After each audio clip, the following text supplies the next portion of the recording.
Have you ever watched someone completely fall apart under pressure while someone else in the exact same situation stayed completely calm and somehow ended up controlling everything?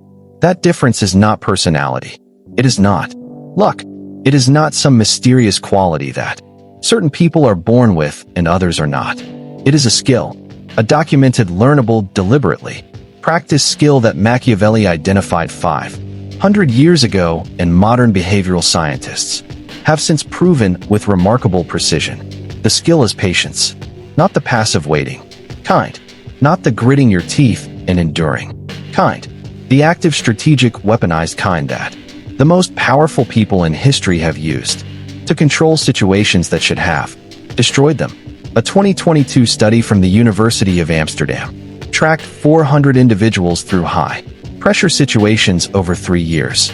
The single most reliable predictor of who ended up controlling the outcome was not intelligence, not resources, not connections. It was the capacity to delay response.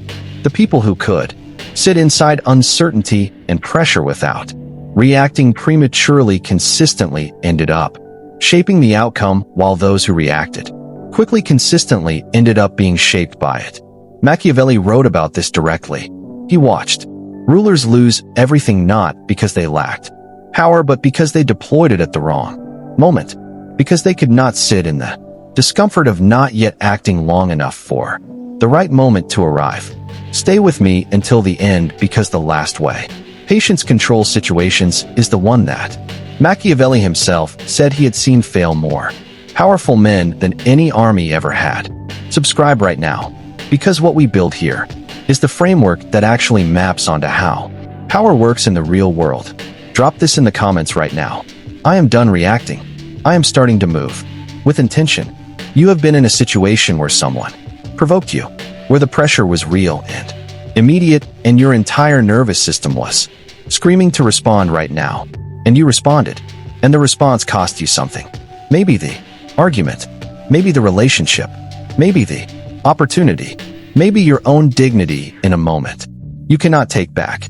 Now think about the person in that situation who did not respond immediately, who absorbed the provocation, who stayed still while you moved, who waited, and then chose their moment with a precision that made everything they did afterward land with 10 times the impact it would have had if they had responded in the heat of the moment. That person was not more patient by nature. That person had learned something that most people never get taught. They had learned that in almost every high-pressure situation, the person who moves second controls the frame, because the person who moves first reveals their position, reveals their emotion, reveals their priorities, and hands the person who moves second a complete map of exactly how to respond for maximum impact. Patience is not passivity. Patience is intelligence gathering. It is the deliberate practice of staying in the information collection phase of any situation long enough to know exactly what you are dealing with before you commit to a response that cannot be undone. Number 1. The person who moves second controls the frame. In 1498, Cesare Borgia received a message from one of his most powerful allies informing him that 3 of his other allies had formed a secret coalition against him and were planning to move against his position within weeks. Most rulers in his position would have reacted immediately, mobilized forces, made accusations, burned alliances in the urgency of feeling threatened. Borgia did nothing. For 4 months he gave no indication that he knew anything. He continued attending meetings with the conspirators. He continued maintaining the appearance of trust. He gathered information. He mapped the full scope of the conspiracy. He identified every player, every motivation, every weak point. And then in a single calculated movement he invited the conspirators to a meeting under the pretense of negotiation and had them all arrested simultaneously. Machiavelli documented this as one of the most perfect examples of strategic patience he had ever witnessed. Borgia had not been passive for those 4 months. He had been the most active person in the situation. He had simply been active in a way that was invisible to everyone around him. Here is what the modern research says about this principle. A 2020 study from Harvard Business School examined negotiation outcomes across 300 professional negotiations. They found that the party who made the first significant concession or revealed the first significant piece of information about their priorities lost ground in 83% of cases, not because conceding is always wrong, because moving first in a situation where the full information landscape is not yet clear almost always costs more than it gains. Real talk. Think about the last important conversation you had where you said more than you meant to, where you revealed how much you wanted something before you knew how much the other side wanted it, where your urgency was visible before you had any read on their urgency. That visibility cost you leverage you did not even know you had. The fix is specific. Before any significant interaction, pause long enough to ask yourself one question: what do I not yet know about this situation that would change how I respond if I knew it? The answer to that question is what patience is designed to collect. Machiavelli once wrote that one who deceives will always find those who allow themselves to be deceived. What he meant for our purposes is this: the person who moves prematurely allows themselves to be read completely, and being read completely is the beginning of being controlled. Drop this in the comments. I move second. I control the frame. You just understood why moving second matters. Now here is the part that makes it actually possible. Because understanding that patience is strategic is one thing.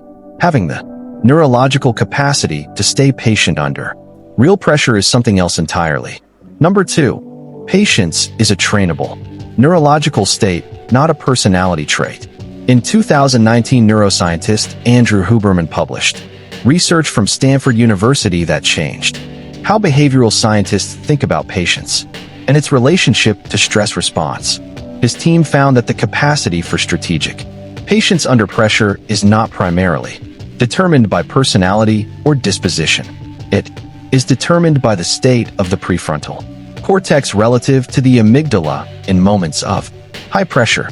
When the amygdala threat response dominates, the prefrontal cortex becomes less active and impulsive reactive behavior becomes significantly more likely.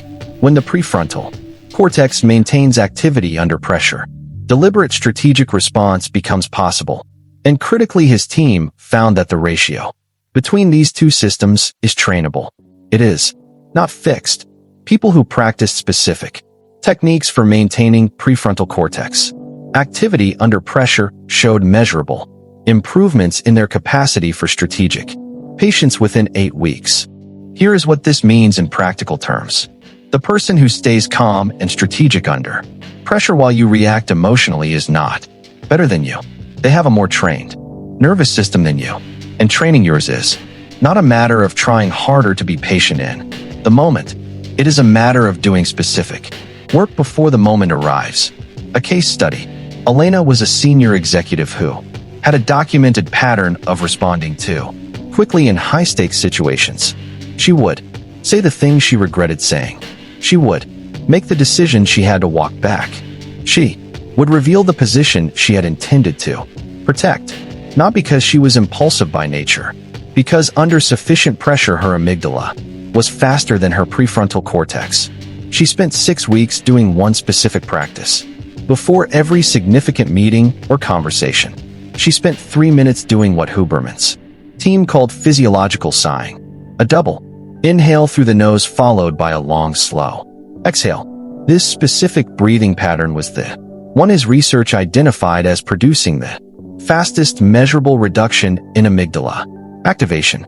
Within 6 weeks, her colleagues were commenting on her apparent transformation. She had not changed who she was. She had changed her neurological baseline before entering situations that required strategic patience. Jung once said that who looks outside dreams, who looks inside awakes. The capacity for strategic patience requires looking inside long enough before a situation arrives to ensure your nervous system is in the state that makes strategic response possible. Drop this in the comments. I train for patience before the moment arrives, not during it. You know why moving second matters. You know how to train your nervous system for it.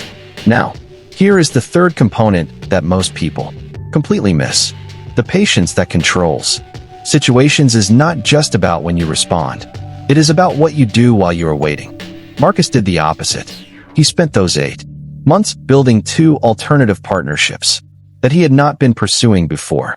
He strengthened his own position to the point where the original deal became genuinely optional rather than just treated as optional. And then he went back to the original party, not with more urgency, but with less, with the specific calm that only comes from genuinely not needing the outcome. The deal closed within 3 weeks, not because he pushed harder, because he had made himself genuinely indifferent to whether it closed. And genuine indifference is the most powerful negotiating position that exists. Machiavelli once wrote that there is no avoiding war. It can only be postponed to the advantage of others. What he meant for our purposes is this: you cannot avoid the moment when you will have to act, but you can control when that moment arrives. And controlling when it arrives means using the time before it to make yourself as strong as possible before it does. Drop this in the comments. I use waiting time to become more capable, not less.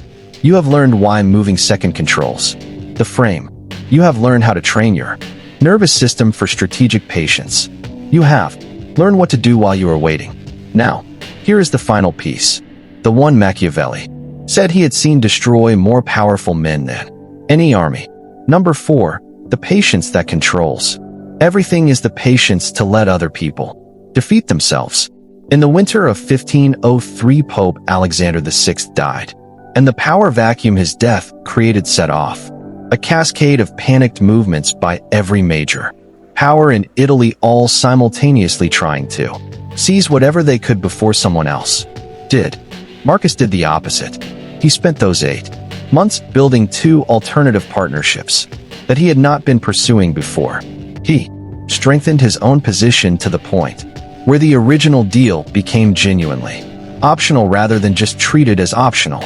And then he went back to the original party, not with more urgency, but with less, with the specific calm that only comes from genuinely not needing the outcome. The deal closed within 3 weeks, not because he pushed harder, because he had made himself genuinely indifferent to whether it closed. And genuine indifference is the most powerful negotiating position that exists. Machiavelli once wrote that there is no avoiding war. It can only be postponed to the advantage of others. What he meant for our purposes is this: you cannot avoid the moment when you will have to act, but you can control when that moment arrives. And controlling when it arrives means using the time before it to make yourself as strong as possible before it does. Drop this in the comments. I use waiting time to become more capable, not less. You have learned why moving second controls the frame. You have learned how to train your nervous system for strategic patience. You have learned what to do while you are waiting. Now, here is the final piece. The one Machiavelli said he had seen destroy more powerful men than any army. Number 4, the patience that controls everything is the patience to let other people defeat themselves. In the winter of 1503, Pope Alexander VI died, and the power vacuum his death created set off a cascade of panicked movements by every major power in Italy, all simultaneously trying to seize whatever they could before someone else did. Machiavelli watched every single one of them move too fast, reveal too much, overextend their positions, make enemies they did not need to make, and alliances they could not sustain, all because they could not sit in the uncertainty of the transitional moment long enough to see how it was actually going to resolve. The one figure who waited longest ended up with the most, not because he was the strongest, not because he was the smartest, because he had the patience to let everyone else's impatience reveal exactly what he needed to know before he moved at all. This is the most advanced application of Machiavellian patience, and it is the one that most people never reach because it requires the most counterintuitive response to the most pressure. When everything is moving around you, and every instinct is telling you to do something, the most powerful move is often to do nothing at all, and wait for the chaos to resolve itself in your favor. A 2022 study from the Yale School of Management documented this phenomenon in organizational contexts. They tracked 57 leadership transitions across different organizations. The leaders who ended up with the most consolidated power and the most stable situations after the transition were not the ones who moved most decisively during the period of chaos. They were the ones who moved most sparingly, who waited for the people around them to reveal their actual agendas, their actual capabilities, and their actual limitations before committing to any position. Real talk. Think about the last time a situation in your life was chaotic and uncertain. Your instinct was to do something, to fix something, to make a move, and that move almost certainly revealed more about your position than it strengthened it, because moves made during chaos are almost always reactive, and reactive moves are moves that the situation is making, not moves that you are making. The most powerful question you can ask in any chaotic situation is this: if I do nothing right, now what happens? And if the answer is not catastrophic, if the situation can continue without your intervention, without destroying what you are trying to protect, then doing nothing is almost certainly the more powerful choice. A final case study. Sarah was facing a workplace conflict where a colleague was actively undermining her with their shared leadership. Every instinct told her to defend herself, to make her case, to expose what was happening. She waited 3 months instead. She documented everything. She continued performing at the highest level. She did not respond to any of the provocations directly. And at the end of 3 months, the colleague had so thoroughly overplayed their hand, revealed so many of their actual motivations, and created so many of their own enemies that the leadership resolved the situation without Sarah having to say a single word. She did not win by being stronger. She won by being stiller. And stillness in the face of provocation is the most powerful signal of genuine confidence that exists. Because genuinely confident people do not need to respond to every provocation. They know that time reveals everything, and they are patient enough to let it. Machiavelli wrote that the first method for estimating the intelligence of a ruler is to look at the men around him. But the deepest intelligence of all is knowing when to let the men around you defeat themselves. Drop this in the comments. I am patient enough to let time do what effort cannot. Now you have the complete framework. Move second, to control the frame. Train your nervous system before the moment arrives, not during it. Use the waiting time to become more capable, not less. And when the situation is chaotic, be the stillest thing in the room and let the chaos resolve in your favor. This is not about becoming passive. It is about understanding that in almost every high-pressure situation, the most active thing you can do is refuse to react until you know exactly what you are dealing with, until your position is as strong as you can make it, until the moment is as right as it is going to get.